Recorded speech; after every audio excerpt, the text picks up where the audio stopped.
Hi friends, I'm Santosh Ajmera, an author of the book Ethics, Integrity and Aptitude published by Tata McGraw Hills Publications. I have delivered few lectures on the subject earlier.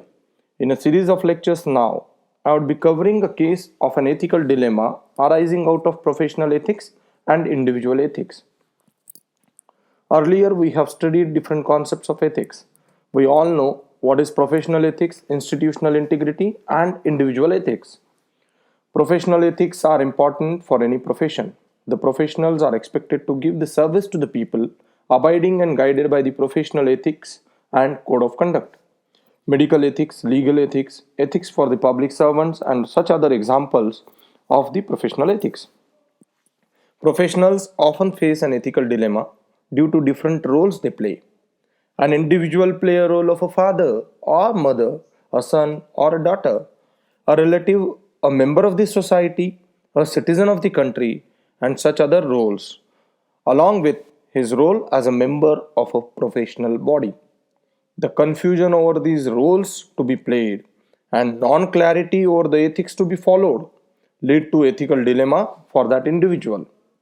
In this video, I would be explaining how an individual is expected to look into professional ethics when face an ethical dilemma due to confusion of his role play as an individual and a professional. I have taken the help of epics of Ramayana and Mahabharata to explain various concepts of ethics, integrity, and aptitude. These are not religious videos.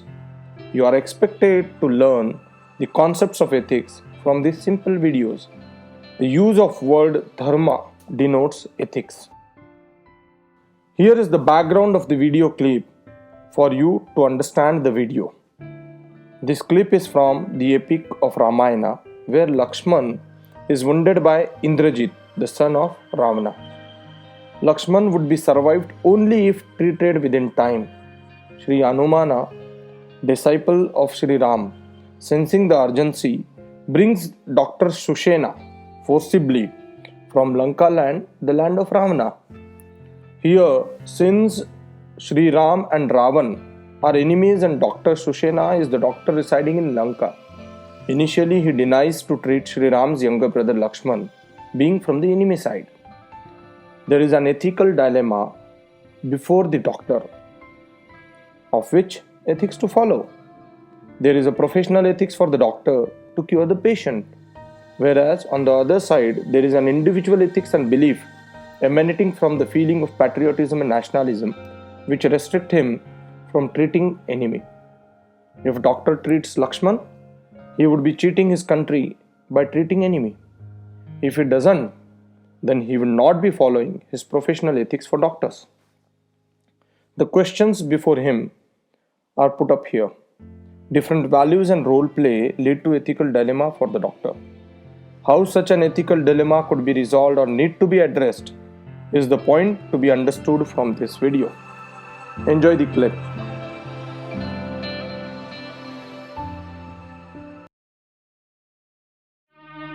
नहीं नहीं विभीषण जी, ये सर्वथा अनुचित है। मैं शत्रु पक्ष के लिए कुछ नहीं कर सकता। जिस प्रकार मुझे लंका से लाए हैं, उसी प्रकार तुरंत मुझे लंका ही में पहुंचा दिया जाए। मैं लंकेश का राजवैद्य हूं। वैद्यराज सुषेण, आप वैद्य हैं। आपका धर्म है रोगी का उपचार, उसकी पीड़ा हरना और प्राण रक्षा करना। परंतु राजभक्ति मेरा धर्म है। मैं लंका निवासी हूं, अपने देश के शत्रु को नहीं बचा सकता। धर्म और अधर्म की व्याख्या सर्वदा एक नहीं होती वैद्यराज। हर परिस्थिति के अनुसार धर्म की व्याख्या बदल जाती है। वैद्य का धर्म है सबकी पीड़ा हरना और उनके प्राणों की रक्षा करना। वो सारी मानव जाति का हो जाता है।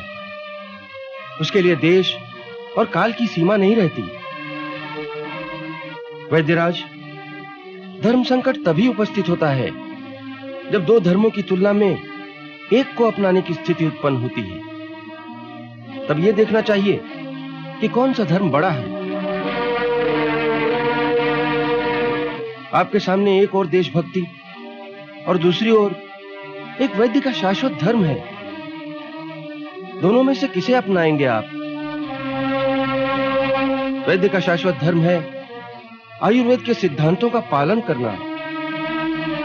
वैद्य किसी एक के लिए नहीं, परंतु सारी मानव जाति के दुख दर्द की रक्षा का उपाय करने और उसकी पीड़ा हरने के लिए है। यही चिकित्सक का सर्वोपरि एकमात्र धर्म है। क्या इससे विमुख होकर आप आयुर्वेद के मूल सिद्धांतों से विश्वासघात करेंगे? यदि आप ऐसा करेंगे तो आपकी विद्या अभिशप्त हो जाएगी, उसकी दिव्यता चली जाएगी, आपके हाथों दी हुई औषधि फिर फलहीन हो जाएगी। परंतु राजनीति का सिद्धांत कहता है आपको मेरा विश्वास नहीं करना चाहिए। मैं शत्रु पक्ष का वैद्य हूँ, आपके रोगी का अहित कर सकता हूँ। वैद्य का कोई शत्रु नहीं होता, कोई मित्र नहीं होता। वैद्य और रोगी के बीच तो केवल विश्वास की एक अलौकिक डोर होती है। वैद्यराज, मैं अपने भाई को आपको सुपुर्द करता हूं। राजभक्ति का पालन करने के लिए चाहे तो इसके प्राण ले लीजिए, अथवा वैद्य का धर्म पालन करने के लिए इसे जीवन दान दे दीजिए। ये मैं आप पर छोड़ता हूं। रघुनाथ, आप पर मुझे पूरा विश्वास है।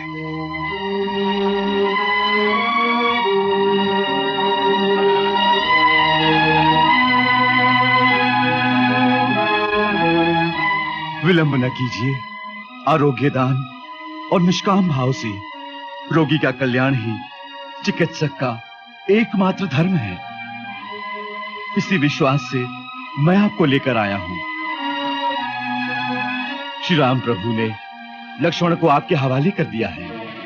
अब आप इन्हें जीवन दीजिए या मरण। शत्रु मानकर व्यवहार कीजिए अथवा रोगी मानकर उपचार कीजिए।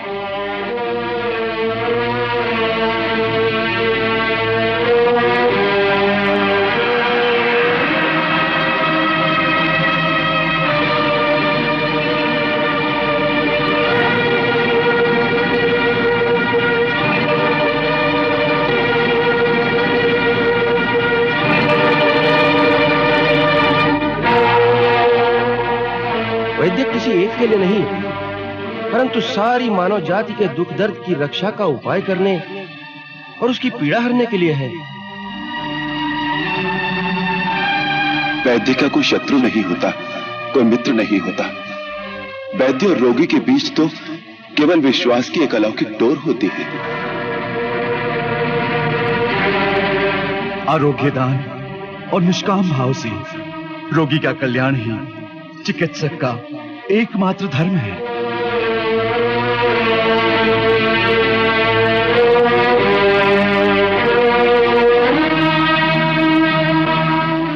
हे श्री राम, हे हनुमान जी, हे विभीषण जी, मेरी आत्मा को झिंझोड़कर जागृत कर दिया आपने। धर्म से विचलित होने से बचा लिया आपने। वैद्य और रोगी के बीच जो अदृश्य और अलौकिक संबंध होता है, भयवश उसे मैं भूल गया था। भगवान धन्वंतरी मुझे क्षमा करें, अपने रोगी को आरोग्य प्रदान करें, मुझे धर्म पालन की आत्मशक्ति प्रदान करें।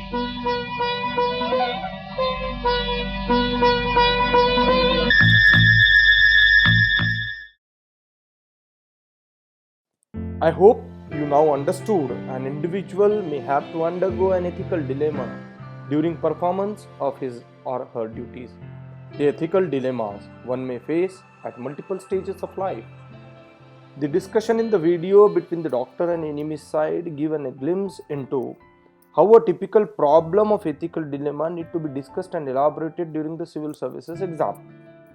Such ethical dilemmas need to be discussed from all sides, and students need to take a more appropriate side in their answers, which then can justify the resolution of ethical dilemma. Many often, it is difficult to distinguish between right and wrong.